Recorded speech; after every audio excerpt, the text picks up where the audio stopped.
Hey everyone, I'm Trisha. I'm the ELA for Group 20 and 30. I've set up this pre-recording for our collaborative session next week on Thursday. I just like to do the pre-recordings so that everyone understands the assessment, that we can come to the collaborative session prepared to answer questions and to finalise any queries. I believe that these pre-recordings help you better understand the assessment and therefore get better grades. Alrighty, so assignment 1 is an essay. It's 1,500 words, 10% over or under. It is due on Monday the 28th of November at 5 p.m. Now, with extensions, if you require one, make sure that you get hold of us prior to Monday. That'd be great. Okay, what this essay is about. This essay is about showing us that you can identify behaviours displayed by students in a learning environment. You need to also give reasons for these behaviours using a behavioural or educational theory. This task is not about suggesting strategies for dealing with behaviour. It's just about understanding the reasons why behaviour might occur through a theoretical lens. This essay is not about diagnosing learning. It's just about normal developmental behaviours. This essay does not require you to consider consequences for teaching or classroom practices. We'll get to that later on in the course. Alright, so this essay focuses on identifying behaviours and looking at them through a particular theory.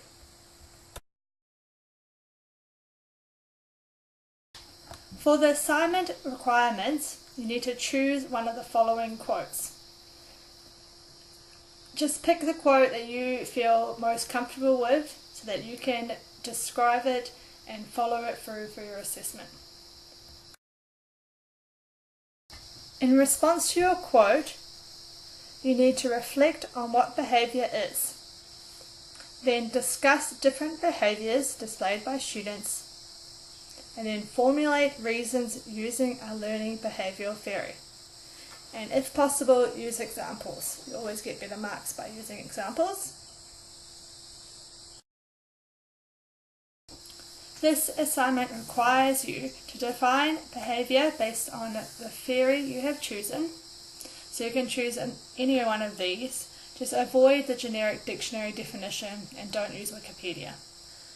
Okay, and then you have to demonstrate an understanding of why that behaviour goes along with the social cultural construct. And then you can introduce the quote you have chosen and identify the behaviours displayed by students in a learning environment according to the quote. It's a good idea to introduce your quote in your introduction. So this essay is going to discuss ... I'm going to use this quote to deconstruct these views ... I'm going to discuss different learning theories. Okay, and you're going to formulate reasons for behaviours based on theories you have chosen.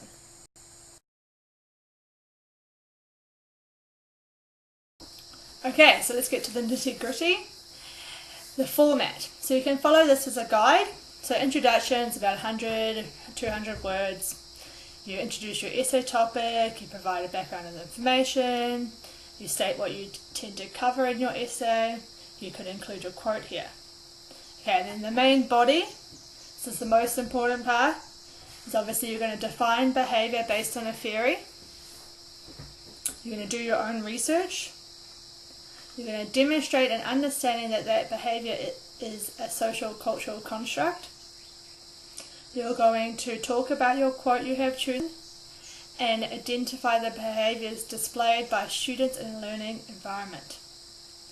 You're going to formulate reasons for these behaviours based on theory you have chosen. And then for the inclusion, you're going to round it all up. Summarise, and then include a reference list, which obviously is not included in the word count. But make sure it's all APA formatted with the index goes in tab right. Okay, so the assignment criteria. This is the most important. We mark you by following the rubric. So make sure when you are formulating your essay that you follow the assignment criteria, which is acknowledge of behaviour and behavioural theory, understanding of behaviour in a classroom in relation to the social cultural construct, formulate and structure of essay including conventions of academic writing, and the most important, academic research. So summarizing, paraphrasing, using correct APA formatting, all the good stuff.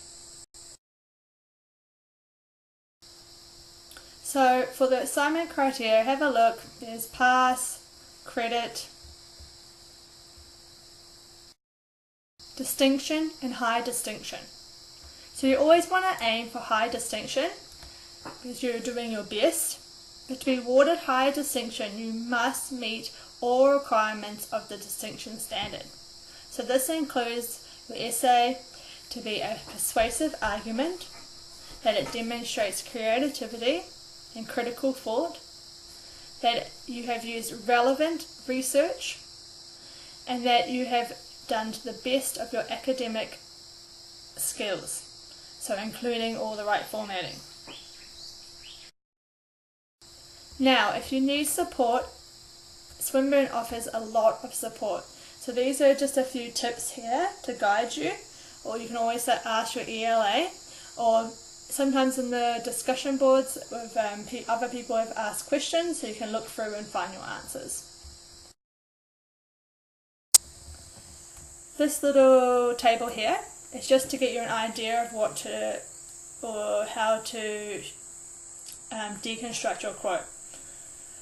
So your quote, what it means, and then how that relates to a behaviour, and then how that behaviour relates to what theory, or how you can explain that theory or that behaviour. Now I hope that answers a lot of your questions, but also next week on Thursday we'll have our collaborative session. If you need any clarification or you still have some questions or lack of understanding on something, please come ready to ask me and I'll try and clarify everything that I can. Or you can always ask on the discussion forum. Alright guys, hope this was helpful. Cheers!